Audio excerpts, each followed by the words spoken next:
Western world is in a bad place when it comes to food. There's food everywhere, processed food, that tells you it's healthy, that it's sugar-free, fat-free, and it has all the vital nutrients you need to make it through the day.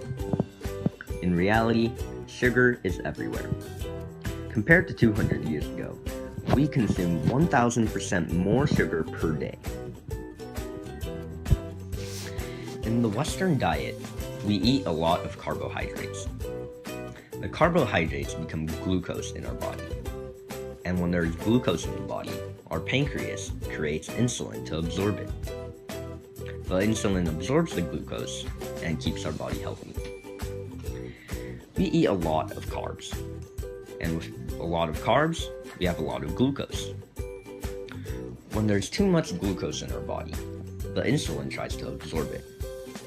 But if it can't, the result is type 2 diabetes. Type 2 diabetes is not the only chronic disease linked with the Western diet. There's also heart disease, stroke, and cancer. Colon cancer is a type of cancer that forms when the body is not taking in enough fiber.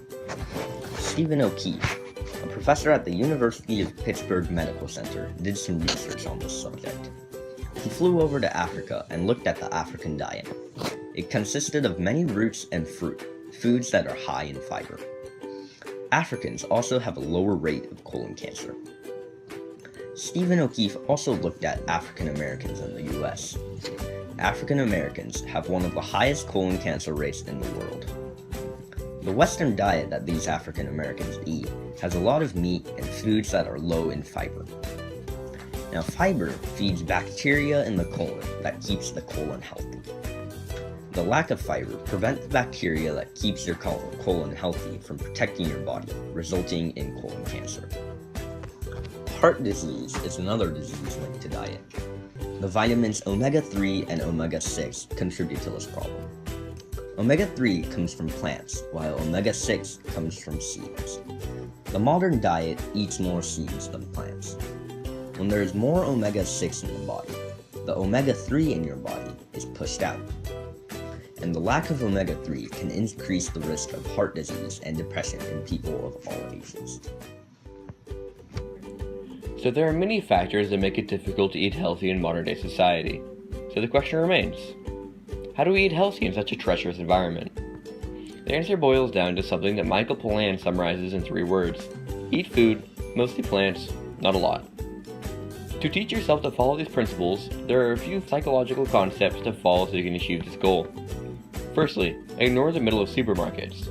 That is where all the packaged food is sold, full of appealing sugars. Rather, shop on the outside of stores, where there's quiet food. It's not trying to make you buy it for its health, and it's not packaged or processed. The meats, fish, fruits, and vegetables there are simply good for you. The second point to remember is a concept created by Brian Wunsink, former executive director of the USDA's Center of Nutrition Policy and Promotion, and a professor at the Cornell University's Food Department. He conducted tests on how the order in which people see food affects what food they take. He concluded that putting healthy food at the beginning of the line and fresh fruit by the register forces people to eat healthier. People do this because of a few statistics he discovered. Firstly, people are 11% more likely to pick the first item they see than the third. Also, the first 3 things in the line will consist of 60% of the food on their plate. Finally, putting fruit by the cash register over doubles the number of fruits sold. The third psychological concept was again developed by Brian Wunsink. He conducted experiments where people were served the same food with different sizes of plates and concluded that humans instinctively attempt to fill the plate, therefore eating less with smaller plate sizes. Wunsink calculates that people can lose up to 9 pounds per year simply by eating with smaller plates. In conclusion, to combat the Western diet of unhealthy eating, there are 7 words to live by. Eat food, not too much, mostly plants.